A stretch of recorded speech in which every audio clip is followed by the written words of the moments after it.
Louvado seja nosso Senhor Jesus Cristo, para sempre seja louvado, seja bem-vindo mais uma vez ao canal Denis o Católico. Meus queridos e amados irmãos, um protestante aí que idolatra, né, o Lucas Banzoli e sua trupe, disse que eu teria que assistir uma live de 3 horas de Lucas e sua companhia limitada aí, falando sobre a grande aula que desmascarando, ele vai dizer desmascarando a transubstanciação. Porque nós católicos cremos, né? Lembre-se dessa frase aqui. Nós católicos cremos em Jesus e cremos que Jesus está na Eucaristia, no pão e o vinho, é presença real. Presença real é o que nós cremos. E como se dá essa presença real? É através de um milagre, o milagre da transubstanciação. Uma coisa é a definição do que é a Eucaristia. A Eucaristia é presença real de Jesus, corpo, alma e divindade. Jesus está presente no corpo, alma e divindade, naquele pão e vinho. Só que aquele pão e vinho não é somente pão e vinho, mas é o corpo, alma e divindade de nosso Senhor Jesus Cristo, literalmente. E como se dá isso? Através do milagre da transubstanciação. E o milagre da transubstanciação é o seguinte: Deus muda a substância, a natureza do pão e do vinho em corpo e sangue de seu Filho Jesus. Isso aí sem deixar aparentemente para nós os acidentes, sem deixar o sabor, sem tirar o sabor, sem tirar o que é visível, sem tirar o cheiro, ou seja, muda-se a natureza e continua os acidentes. Só que nessa live, por incrível que pareça, o rapaz que me mandou o vídeo não acreditou, mas quando você quer adiantar alguma coisa no YouTube, você não clica ali e dá uma puxadinha? Eu puxei assim e caiu exatamente 1 hora e 8 minutos. E o rapaz vem falar a barbaridade, o que mostra, de fato, o que é o protestantismo, o que é a religião de Lutero, Zwingli, Calvino, Henrique VIII e companhia limitada, aquela trupe de Lutero que hoje em dia tem se multiplicado e vai se multiplicar o tempo todo para negar a fé da igreja. Então veja aí, o rapaz, se diz professor, não sei se ele é, também não me importa se ele é, com todo respeito à pessoa dele, mas ele se dizendo professor, inclusive está aí definindo aí, professor fulano de tal, ele vai explicar o que a igreja diz que é a transubstanciação e depois veja o que ele vai dizer usando um filósofo lá, não sei das quantas, para dizer que Deus não pode fazer o milagre da transubstanciação acontecer. Veja aí, assista ao vídeo. Eu acelerei um pouco, não sei se está muito acelerado, mas veja aí. Até mesmo no século XIII, no século XII, você não tem definição nenhuma sobre a Eucaristia. Nenhuma. Mesmo depois do Concílio de Latrão ter batido o martelo sobre essa questão. Ainda você não tinha. Quando isso será refinado? Com Tomás de Aquino. Ele que vai dar o acabamento e a explicação filosófica a respeito da transubstanciação. Aí ele vai explicar, a presença de Cristo, ela é real aqui no pão e no vinho por causa da transubstanciação. Jesus está na substância e não nos acidentes, que seria o cheiro. Pronto, isso aí é o que de fato é o milagre da transubstanciação. É o que São Tomás de Aquino vai dizer. Muda-se a substância e permanecem os acidentes. Ele está definindo aí. Vamos lá. A textura, seria a forma, o peso, tudo isso é acidentes, que não mudam. Então ele vai falar assim, apesar dos acidentes continuarem, a substância mudou. Eu costumo falar que ele é o Marx. É exatamente isso. Apesar dos acidentes continuarem, a substância mudou. E é exatamente isso. O milagre da transubstanciação é isso. O que é a Eucaristia? Essa presença real de Jesus naquele pão e vinho, que aparentemente é pão e vinho, mas não é mais pão e vinho. E por que não é mais pão e vinho? Porque o milagre da transubstanciação muda a natureza, muda a essência, muda a substância daquelas duas matérias, o pão e o vinho. E agora ele vai usar aqui Marx e Engels.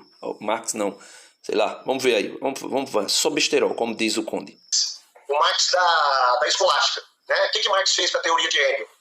Ele pega e vira ela de ponta cabeça. Enquanto Hegel fala que o motor que move a história é o espírito, é a mente universal, Marx fala, não, vamos mudar isso aqui. É o material, é a matéria. Então daí o materialismo histórico dele. Tomás de Aquino fez a mesma coisa com Aristóteles. Ele pega a teoria de Aristóteles e vira de ponta cabeça. Enquanto na teoria de Aristóteles, os acidentes, eles são mutáveis, eles mudam, e a substância permanece, Tomás de Aquino mudou. A substância muda e os acidentes permanecem. Né? Então, ele vai contra a própria teoria de Aristóteles. Né? E como ele percebe que ele entrou numa contradição filosófica, o que ele vai fazer? Ele vai apelar para o poder de Deus. Mas aí tem outro cara, o Teodoreto, que é um filósofo, cara, de Freiberg. Esse cara é fera. Ele está dizendo aqui que São Tomás de Aquino mudou a teoria de Aristóteles, porque São Tomás de Aquino pega Aristóteles e faz uma explicação filosófica de como acontece o milagre da transubstanciação. E ele vai dizer que Aristóteles diz que os acidentes mudam, né? Com os eventos que vão acontecendo ao longo da história. E São Tomás de Aquino vai dizer que os acidentes continuam. E o que muda é a substância. E daí ele vai dizer que São Tomás de Aquino apelou para o poder de Deus. Apelou para o poder de Deus. E veja o que ele vai dizer. Veja a barbaridade. Eu não sei como é que alguém consegue assistir 3 horas de live ouvindo tanta, vamos dizer assim, que ateísmo prático. Tanto ateísmo prático. Pessoas que não creem em Deus, pessoas que não têm fé, querendo falar de algo que é puro ato de fé. Ou que é uma ação exclusiva de Deus e que só pode ser aceita, só pode ser crida se a pessoa tiver fé. Se não tiver fé, não tem como. Veja aí, ele vai usar um filósofo para falar que nem Deus poderia fazer a transubstanciação acontecer. Eu vivi para ver isso.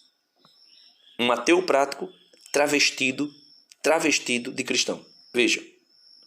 O cara era, assim, vamos dizer, era um cientista da sua época. E era especialista também em Aristóteles. Ele vai escrever um livro combatendo Tomás de Aquino. Ele vai falar assim, Tomás de Aquino tá louco. Ele tá doido. Nem Deus, através de um milagre, pode mudar isso. Pode mudar a substância. Veja, eu vou repetir de novo o que ele falou, para que não seja eu que esteja dizendo. Veja, ele vai usar um filósofo aí, da época, que refutou, segundo ele, São Tomás de Aquino. E chamou São Tomás de Aquino de louco, porque São Tomás de Aquino disse que Deus pode fazer o milagre da transubstanciação acontecer, que é mudar a natureza do objeto, da matéria, do pão e do vinho, e deixar os acidentes. E ele veja o que ele vai dizer, apelando para o filósofo. Vou repetir aqui. Isso também Aristóteles. Ele vai escrever um livro combatendo Tomás de Aquino. Ele vai falar assim, Tomás de Aquino tá louco. Ele tá doido. Nem Deus, através de um milagre, pode mudar isso. Pode mudar a substância, deixando os acidentes da substância antiga. Ele tá doido da cabeça. E não adianta ficar apelando para milagres. Então ele vai descer a lenha em Tomás de Aquino. Né? Então veja, aqui já é suficiente. Aqui já é mais do que suficiente para você ver. Um grupo de ateus que não tem fé. Não tem fé. Quando você vai pegar um filósofo para dizer que esse filósofo refutou a doutrina da transubstanciação desenvolvida por São Tomás de Aquino, nesse sentido de mostrar que acontece um milagre, que o pão e o vinho, aparentemente, ou seja, as aparências, os acidentes continuam lá, pão e vinho. Você coloca na boca, tem gosto de pão. Você coloca na boca, tem gosto de vinho. Mas não é mais pão e nem vinho. É o corpo, a alma e a divindade de Cristo que transubstanciou-se ali, que mudou a substância, a natureza. E aí, ele vai dizer que Deus não pode fazer isso. Veja, meus irmãos, o protestantismo ele é assim, ele é autocontraditório. Qual foi um dos pilares da reforma? segundo os reformadores? Somente a fé. Somente a fé. Usando que texto?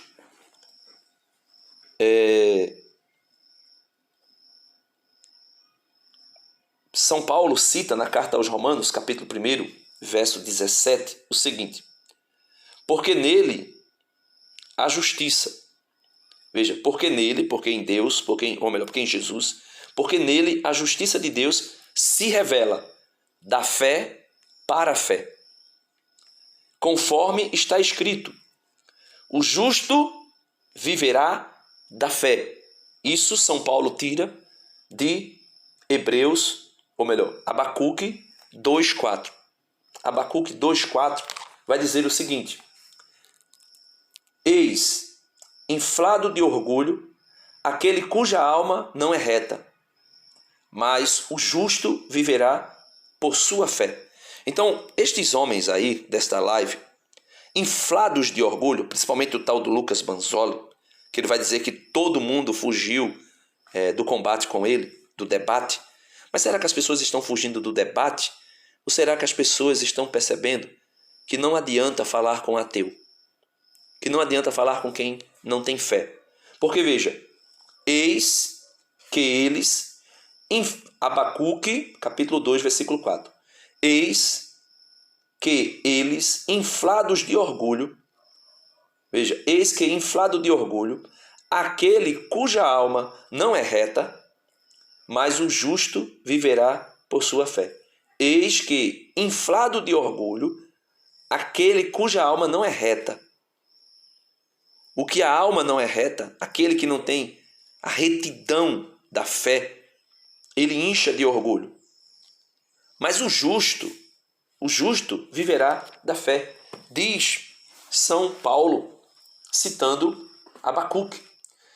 Esse mesmo São Paulo que vai dizer que o justo viverá da fé na carta aos Romanos, na carta aos Gálatas 3:11, ele vai dizer a mesma coisa, que o justo viverá de sua fé. Na carta aos Hebreus, ele também, São Paulo, alguns dizem que é de São Paulo, outros dizem, não sabemos ao certo o autor da carta aos Hebreus, mas muita gente hoje diz que é de São Paulo. No capítulo 10, versículo 38, viu? Hebreus, capítulo 10, versículo 38, é dito o seguinte: meu justo viverá por crer, mas se voltar atrás, não me agradará. Veja, o meu justo viverá por crer, mas se voltar atrás, não me agradará. Então esses homens, eles não têm fé, meus irmãos. São ateus práticos.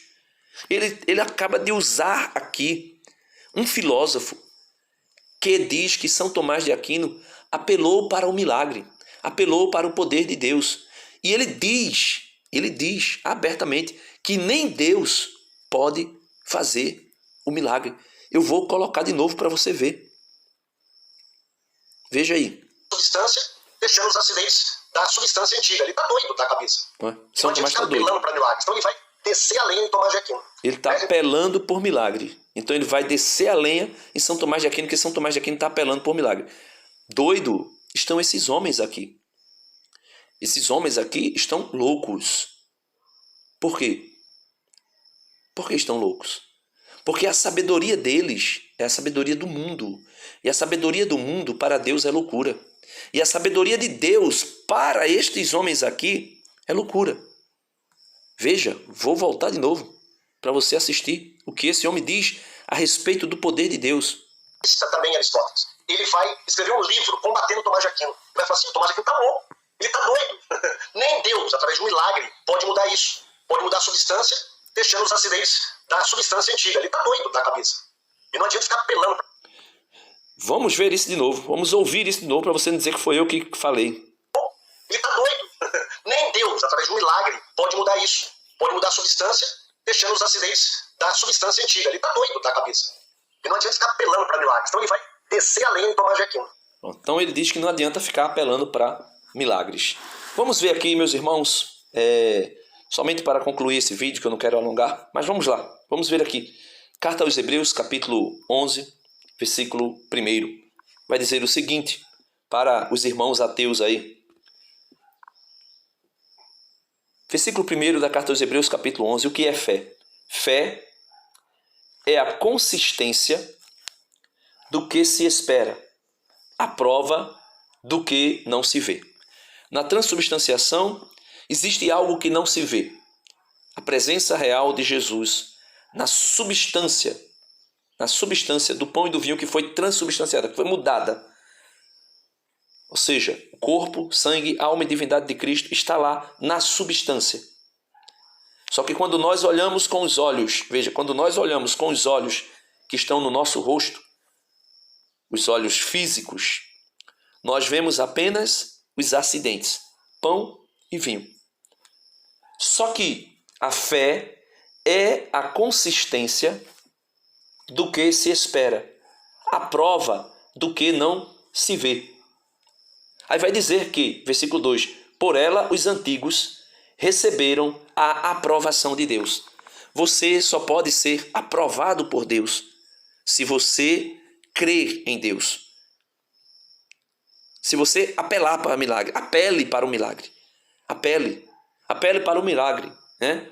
Veja o que é dito em São João capítulo 11, versos 40 e seguintes. Veja, Jesus lhes respondeu: não te disse que se creres verás a glória de Deus?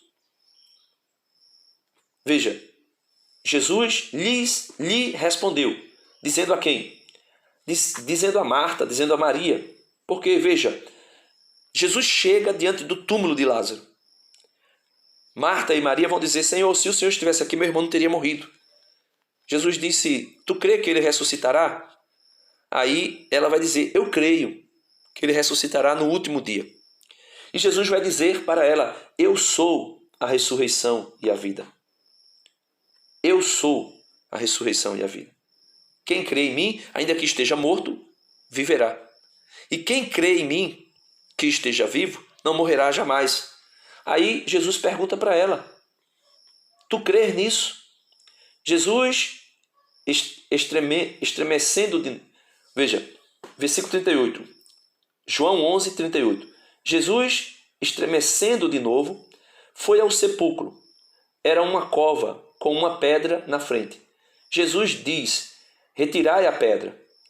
Diz-lhe Marta, a irmã do defunto: Senhor, já está cheirando mal, pois faz 4 dias. Jesus lhe responde: não te disse que, se creres, verás a glória de Deus? Se tu creres, tu verás a glória de Deus. Quem crê, vê a glória de Deus. Quem crê, vê Jesus na Eucaristia. Quem crê. Por quê? Porque quem não crê não consegue agradar a Deus. Carta aos Hebreus, capítulo 11, versículo 6. Sem fé é impossível agradar a Deus. Quem se aproxima de Deus deve crer que Ele existe e que recompensa os que o procuram. E aí você lê todo o capítulo 11 da Carta aos Hebreus, é uma aula sobre fé. É uma aula absoluta sobre fé. Então, você pega aí, por exemplo, Mateus, pega aí São Mateus, capítulo 17, né? São Mateus, capítulo 17, versículo 20. São Mateus, deixa eu tomar aqui. São Mateus 17, 20. Não marquei, mas vamos lá. São Mateus 17, 20. Veja, o menino epilético, que os apóstolos não conseguiram expulsar o demônio daquele menino. E aí, veja o que Jesus vai dizer, né? Versículo 19, leia o 19. São Mateus 17, 19. Então os discípulos se aproximaram de Jesus, em particular, e lhe perguntaram: por que nós não pudemos expulsá-lo? Ele respondeu: por vossa pouca fé. Eu vos asseguro, se tivesses fé como um grão de mostarda, dirias àquele monte que se deslocasse dali e ele se deslocaria. E nada seria impossível para vós se tiverdes fé. Então, a mesma coisa acontece quando Jesus vê um grupo de ateus desse querendo desmentir um sinal, veja, querendo desmentir, como se fosse mentira, querendo afirmar que é mentira, algo que é puramente verdade. Um sinal que Jesus dá do seu poder, da sua grandeza, da sua glória, e eles não creem, simplesmente não têm fé. Assim como a tempestade é acalmada, Jesus censura os seus apóstolos porque ele não tem fé. Veja, Marcos capítulo 4, leia aí o versículo 40. E lhes disse: por que sois tão covardes? Por que vocês são tão covardes? Ainda não tendes fé? Por que vocês são tão covardes? Ainda não tendes fé? Jesus censura a fé dos seus apóstolos. Jesus censura, melhor dizendo, os seus apóstolos por causa da falta de fé. Jesus censura os seus apóstolos porque por falta de fé. A Santíssima Virgem Maria, quando esteve diante do anjo Gabriel, em Lucas capítulo 1, deixa eu tomar aqui, Lucas capítulo 1, São Lucas capítulo 1, eu não tinha pensado nessa passagem, mas Deus é tão maravilhoso que vai me colocando as leituras na cabeça. Então, Lucas capítulo 1, versículo, acho que é o 38. Versículo 38, né? Veja, só contextualizando para eu não ler tudo, o anjo Gabriel visita Nossa Senhora e diz que ela vai ser a mãe do Salvador. E ela diz: como se fará isso se eu não tenho homem algum? Né? Se eu não conheci homem algum, se eu não tive relação sexual com ninguém. E eu sei que filhos nascem de atos, de relações sexuais. Como isso acontecerá? Né? E aí o anjo vai dizer: olha, a sombra do Altíssimo, o poder do Altíssimo te cobrirá. Você sabe qual é a semelhança entre a encarnação do Verbo e a transubstanciação? Veja, Maria pergunta, veja, Lucas 11, versículo 34. Maria respondeu ao anjo: como acontecerá isso? Se eu não conheço, não convivo com um homem, se eu não convivo com um homem, se eu não tenho relação sexual com um homem. O anjo lhe respondeu: o Espírito Santo virá sobre ti, e o poder do Altíssimo te fará sombra. Por isso, o consagrado que nascer levará o título de Filho de Deus. Meu irmão, isso aqui que acontece com a Santíssima Virgem Maria, o Espírito Santo vem sobre ela e o poder do Altíssimo a cobrirá. E aí acontece o ato de Deus de criar um corpo humano e uma alma humana para o seu Filho, para o Verbo eterno. Através de quê? Através do poder do Altíssimo que descerá, que cobrirá a Santíssima Virgem Maria. A mesma coisa acontece na transubstanciação. É exatamente isso.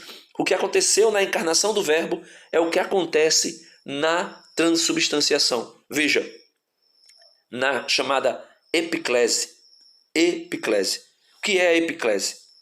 O padre impõe as mãos. Você vai ver que ele coloca as duas mãos sobre o pão e o vinho. E diz: Senhor, enviai o vosso Espírito. Para quê? Para quê? As nossas oferendas, pão e vinho. Aí ele faz o sinal da cruz em cima daquelas duas oferendas, né? De uma oferenda, que é o pão e o vinho juntos. Ele faz o sinal da cruz em cima, dizendo para que ela se transubstancie no corpo, sangue, alma e divindade do teu Filho. É isso. Eu tô trazendo aqui palavras para explicar o ato do Padre, a ação do Padre. Ele impõe as mãos, implora a Deus o Espírito Santo, para que, vindo o Espírito Santo sobre as espécies do pão e do vinho, transubstancie aquele pão e aquele vinho, ou seja, a sua natureza, a sua substância, a sua essência, no corpo, alma e divindade do seu Filho ressurreto. E aí acontece o milagre da transubstanciação. Mas como explicar isso para um grupo de ateu prático, que vai dizer exatamente isso aqui? Veja, vou terminar o vídeo com a frase deste rapaz.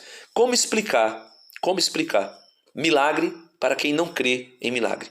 Como explicar milagre para quem alardeia que o justo vive da fé, que a salvação é só pela fé, que é somente a fé, quando a pessoa que alardeia isso não tem fé? É aquilo que Jesus diz: vocês me dizem Senhor, Senhor, mas não fazem o que eu digo. Nem todo aquele que me diz Senhor, Senhor, entrará no reino dos céus, mas somente aquele que faz a vontade do meu Pai que está nos céus. E eu quero concluir o vídeo aqui mostrando, meus irmãos, a incoerência daqueles que diz que é somente a fé que vale, quando na verdade eles não têm fé alguma. Veja aí. Concluindo o vídeo, aqui eu encerro. Substância, deixando os acidentes da substância antiga. Ele está doido da cabeça. E não adianta ficar apelando para milagres. Então ele vai descer a lenha em Tomás de Aquino. Né? Então, qual que é o erro dos católicos que eu percebo hoje em dia? É confundir presença real com transubstanciação. A igreja sempre acreditou num certo tipo de presença real. Até mesmo Zwinglio, que foi taxado de simbolismo. Daí para frente, a gente já não interessa tanto, porque tem até um vídeo de um rapaz, eu vou ver se eu consigo encontrar, e eu coloco na descrição do meu vídeo aqui, que ele vai explicar o que é presença real, que é a Eucaristia. A Eucaristia é presença real. É a presença do corpo, sangue, alma e divindade de Cristo. E depois ele vai dizer como é possível o pão e o vinho ser o corpo e o sangue de Cristo, se ainda nós olhamos para ele e vemos pão e vemos vinho. Se colocamos na boca e sentimos o gosto de pão e gosto de vinho. Como é possível isso? Aí ele vai dizer como se dá a Eucaristia. Qual é o milagre que faz isso acontecer? Aí ele vai dizer o que é a transubstanciação. Só que esse camarada, ele pensa que transubstanciação está contradizendo presença real. Só que presença real é o que é a Eucaristia. E transubstanciação é o que faz a Eucaristia. É como acontece o milagre da Eucaristia. O milagre em que Deus faz com que, por meio do Espírito Santo, o corpo, a alma e a divindade do seu Filho Jesus, ressuscitado, que foi sacrificado no altar da cruz, esteja ali no pão e no vinho. E aí se dá, mais uma vez, presentifica-se, né? Mais uma vez, aquilo que nós chamamos de sacrifício incruento. Ou seja, o único e eterno sacrifício de Cristo, realizado uma vez por todas, se presentifica no altar por meio do milagre da transubstanciação. Deus abençoe. E um conselho: não dê crédito a quem é ateu transubstanciado em cristão. É ateu, você vê nitidamente que é ateu, mas quer dizer que é cristão, né? Por quê? Porque infelizmente se disfarça, né? É transfigurado, né? Ou travestido. Eu usei a palavra transubstanciação para fazer uma piada aqui. Deus abençoe a todos e até o próximo vídeo, se Deus quiser. Amém.